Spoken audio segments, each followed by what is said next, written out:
Hello everyone. तो आज हम डिस्कस करेंगे इवान पावलोव के द्वारा दी गई क्लासिकल कंडीशनिंग थियरी के बारे में। तो who was Ivan Pavlov? Ivan पेट्रियस Pavlov was a Russian psychologist. वो एक साइकोलॉजिस्ट थे रशिया से। He is famous for his work on digestion and classical conditioning.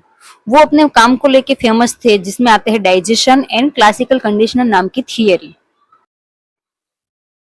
Second हम देखते हैं definition. Classical conditioning is a type of learning in which a biologically neutral stimulus is paired with the naturally occurring stimulus to produce a conditional response. Okay, तो इसके अंदर क्या होता है classical conditioning के अंदर कि जो हमारी जो बायोलॉजिकली जो नेचुरल स्टिमुलस है, जैसे भूख लगना, प्यास लगना, ये सब नेचुरली बायोलॉजिकल है, उसको हम पेयर करते हैं नेचुरली अकरिंग स्टिमुलस से। मतलब कि जैसे कोई फिक्स टाइम पे भूख लगना, फिक्स टाइम पे खाना खाना, उसके साथ हम इसको पेयर कर देते हैं। थर्ड है की टर्म्स। तो की टर्म्स क्या क्या है? यूएस मतलब unconditional stimulus, naturally occurring stimulus that produce a natural response. Okay, जो नेचुरली हमें कभी भी मतलब नेचुरली भूख लग सकती है, प्यास लगती है, तो वो मतलब नेचुरली रिस्पॉन्स है एक। फिर है U R unconditioned response, natural response to the unconditioned stimuli.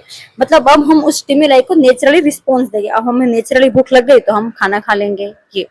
फिर है NS neutral stimulus, stimulus that does not naturally produce the response. मतलब कि वो ऐसा एक स्टिमुलस जो रिस्पॉन्स के द्वारा स्टिमुलेट नहीं हुआ है।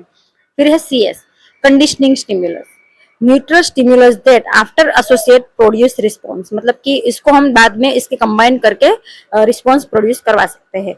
सीआर मतलब condition response, learn response to the CS. Condition response हम किससे लर्न करते हैं? सीएस से, यानी कि कंडीशन स्टिमुलस से।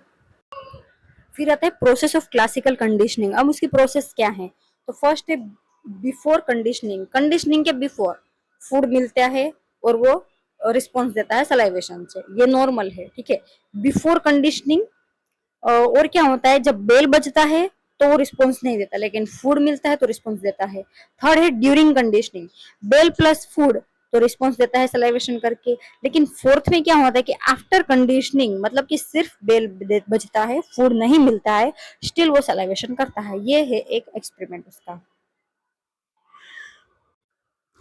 सिक्स्थ है summary. The dog learn to associate the bell with the food so that the bell alone can produce salivation. Okay, तो डॉग को हमने एसोसिएट किया किससे? मतलब क्या मतलब बेल और फूड दोनों साथ में दिए, तो विदाउट फूड भी बेल से ही रिसलाइवेशन करना स्टार्ट कर देगा।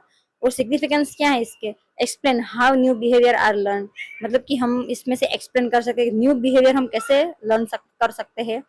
Basis of many real life learning situation, इस पे हम मतलब रियल लाइफ में भी काफी ऐसी सिचुएशन है जिसको इसमें से लर्न कर सकते हैं। Applications in therapy, education and behaviour modification, हम इसको कोई थेरेपी में दे सकते हैं, कोई बिहेवियर मॉडिफाई करना है, एजुकेशन में भी अप्लाई कर सकते हैं। रियल लाइफ एग्जांपल है, for a child feels scared when a doctor give an injection, later seeing the white coat alone brings fear. Okay, तो जब चाइल्ड है वो इंजेक्शन से डरता है, जब डॉक्टर ऑब्वियसली व्हाइट कोट पहनता है तो वो इंजेक्शन से डरता है, तो अब वो व्हाइट कोट वाले सारे डॉक्टर से डरेगा, मतलब कि व्हाइट कोट से ही अब डरने लगेगा वो। तो ये इसका सिंपल एग्जांपल है। Hope you will understand.